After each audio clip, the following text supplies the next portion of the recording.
పేరు? సత్యనారాయణమూర్తి. ఎక్కడ ఉంటారు సార్? సారథి నగర్. మీరు ఏ కాన్స్టిట్యున్సీ కిందకి వస్తుంది? కూకట్పల్లి. మీ ఎమ్మెల్యే గారు ఎవరు సార్? ఇప్పుడు ఎమ్మెల్యే కృష్ణారావు గారు. ఓకే. మీ కార్పొరేటర్? కార్పొరేటర్ ఇప్పుడు ఆయన మహేందర్. ఓకే సార్, ఇప్పుడు మీ ఏరియాలో వాటర్ లాగిన్స్ కానీ, వాటర్ సరఫరా కానీ, డ్రైనేజ్ పొంగడం కానీ, రోడ్లు ఇవన్నీ సమస్యలు అనేవి మనకి జిహెచ్ఎంసీ మున్సిపల్ సమస్యల కిందకి వస్తాయి. మరి ఆ సమస్యలు అనేది ఏ విధంగా ఉన్నాయి? అంతా కూడా క్లియర్గా ఉన్నాయా, లేకపోతే ఇంకా సమస్యలుగానే ఉన్నాయా? రోడ్స్ బాగానే ఉన్నాయి మేడం. ఇప్పుడు మోతీనగర్ అయితే బాగానే ఉంటుంది, కానీ ఎర్రగడ్డ నుంచి మోతీనగర్ వచ్చే అప్రోచ్ రోడ్డు మాత్రం చాలా కొంచెం ఇబ్బందిగా ఉంది. ట్రాఫిక్ చాలా డాన్ బాస్కో దగ్గర అక్కడ కొంచెం ఇబ్బందిగా ఉంది. సార్, మరి ఇలాంటి సమస్యల కోసం కంప్లైంట్ రేజ్ చేసినప్పుడు రెస్పాన్స్ ఎలా ఇస్తున్నారు? అసలు కంప్లైంట్ రేజ్ చేశారా ఎప్పుడైనా?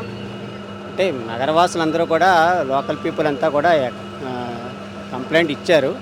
బట్ దాన్ని స్లోగా డెవలప్ చేస్తారనుకుంటా. ఉన్న రోడ్ని నీట్గా ఉంచితే సరిపోతుంది. ఉన్న రోడ్లోనే ట్రాఫిక్ మన ఈ వెహికల్స్ అవి పెట్టి అలా పెట్టడం వల్ల ఇబ్బంది అవుతుంది. ఉన్న రోడ్ని క్లియర్గా ఉంచితే మనకి ఏ విధమైన ఇబ్బంది లేకుండా మనం ముందుకి సాగచ్చు.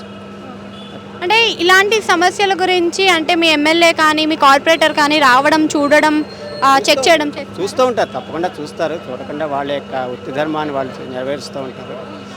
కానీ ఇంకా మనకి వాళ్ళకి ఫండ్స్ అవి ఉండాలి కదా. ఫండ్స్ అవి ఉన్నదాన్ని బట్టి మనకి క్లియర్గా ఉంటే సరిపోతుంది.